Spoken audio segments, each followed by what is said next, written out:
السلام عليكم، ازيكم يا حبايبي؟ موسم سعيد عليكم ان شاء الله، موسم تخزين التوم بافكار جديده ان شاء الله. هنعمل منه التوم البودره، وهنعمل الكرفس بديل الكرفس، وهنخزن التوم المفروم مع بعض بطريقه حلوه، بحيث ان هي تفضل معاكي من السنه للسنه، زي ما تحطيه زي ما تاخدي منه. هنجيب التوم كده وننضفها من كل الطينة اللي عليها ديت، ومن الحتة اللي فيها الجدر بتاعها دي. هننضفها حلوة قوي، ولو الفصوص فيها حتة ناشفة كده تشيليها زي ما انا بشيلها كده. هتنضفي التومة كلها، والقشرة البيضة دي هتحشيها، مش هتفرميها مع راس التوم، عشان منها هنعمل منها ايه؟ التوم البودرة بطريقة جديدة ان شاء الله هتنفعكم، احلى من التوم اللي بتشتريه من محلات بره او من عند العطار. الحتة الناشفة اللي جوه دي خلاص مش هينفع تتفرم مع التوم عشان نشفت. انا هوريها لك اهو. اللي جوه دي اللي بتبقى في نص الراس بتاعة التوم. هوريكي تاني اهوت. هتنضفي التومة، راس التوم كويس جدا من اي حاجة فيها طين، هتشيليها وتشيلي الحتة اللي فيها الشراشيب دي وتنضفيها كويس. هنجيب بقى القشرة البيضة دي وهنفصصها كلها كده بالشكل ده. لو الفص فيه حتة ناشفة من فوق هتشيليها، وهنشيل الورق. وهوريكي برضو الحتة اللي بتبقى في النص ديت بتبقى ناشفة ازاي، دي ما ينفعش تتفرم. دي خلاص لو اتفرمت بتبقى رخمة قوي في التوم. خلصنا الكمية كلها اهو. هنملى بقى الكبة بتاعتنا وهنفرم كده التوم.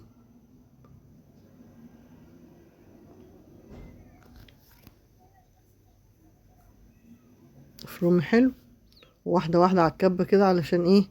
ما تبص معاكي بالشكل ده.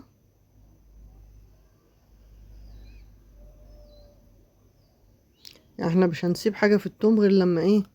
آه نعمل بيها فكرة حلوة يعني. ادينا كده ضربناه وحطينا عليه كوباية زيت ومعلقة كبيرة من الملح. وكل لما تملي الكبة وتفرمي تحطي كوباية صغيرة من الزيت ومعلقة كبيرة من الملح. والزيت اي نوع زيت لو زيت زيتون يبقى ايه؟ يبقى حلو قوي. مفيش زيت زيتون، ما ايه، اي نوع زيت عندك بس يكون زيت حلو ونضيف يعني. هتحطي كده في الاكياس، اول ما تخلصي ضرب في الكبة تحطي في الكياس وتغلفيه كويس في الكياس وتحطي في الفريزر على طول. ما تشيليش وتحطي جنبك تقولي لما اخلص الكميه كلها ابقى احطه مره واحده في الفريزر. لا، اللي تغلفيه، اللي تحطيه في الكياس حطيه في الفريزر على طول. خلصنا الكميه اللي فاتت حطيناها في الكياس وحطيناها فين؟ في الفريزر. وانا هوريكم برضو بعد ما خلصت خليته يعني بيته ليله في الفريزر، وهوريهولك تاني يوم هيكون ايه؟ جمد شويه. هنضرب تاني اهوت. هنملى الكبة ونضربها تاني اهو. بعد ما نضرب تاني نزلي كده، عشان اللي في الجنابي ممكن يكون ايه فيه ما اتضربش، ايه، نزلي واضربي تاني. يعني من الحاجات المهمة اللي تكون في البيت يا جماعة الكبة، يعني من الاساسيات، يعني بتنفعك في حاجات كتيرة قوي. وانتوا شفتوا فيديوهات كتير انا بشتغل بالكبة دي. هننزل كده بمعلقة كبيرة من الملح وكوباية صغيرة من الزيت. هندي ضربة كده عشان الملح والزيت يختلط مع ايه؟ مع التوم. زي ما قلتلك برضو، اللي تخلصيه تكيسيه وتحطيه في الفريزر على طول. ما تستنيش لما تخلصي الايه؟ الكمية كلها. كيسي وشيلي في الفريزر.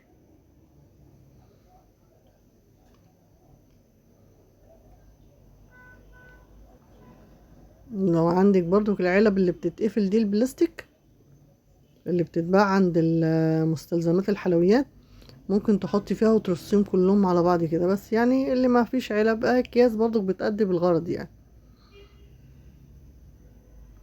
هتعملي وتساوي كده وتطبقيه كده، بحيث ان انت لما تطلعيه من الفريزر يبقى ايه، يفك معاك على طول.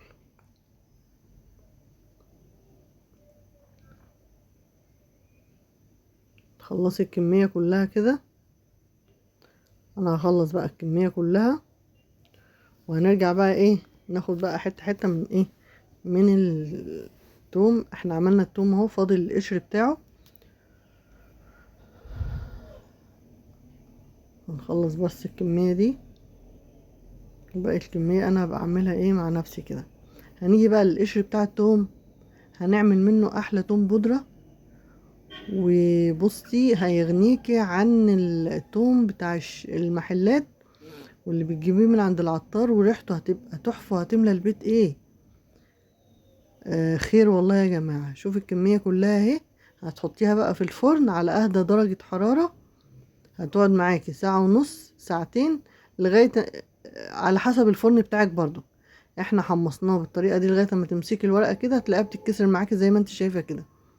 تاخديه بقى على المطحنة بتاعتك وتطحنيه كويس جدا. والله يا جماعة تستنوا التوم من السنة للسنة عشان تعملوا ايه، التوم البودرة ده، وهيكفيكي طول السنة ان شاء الله. هنفرم الكمية كلها.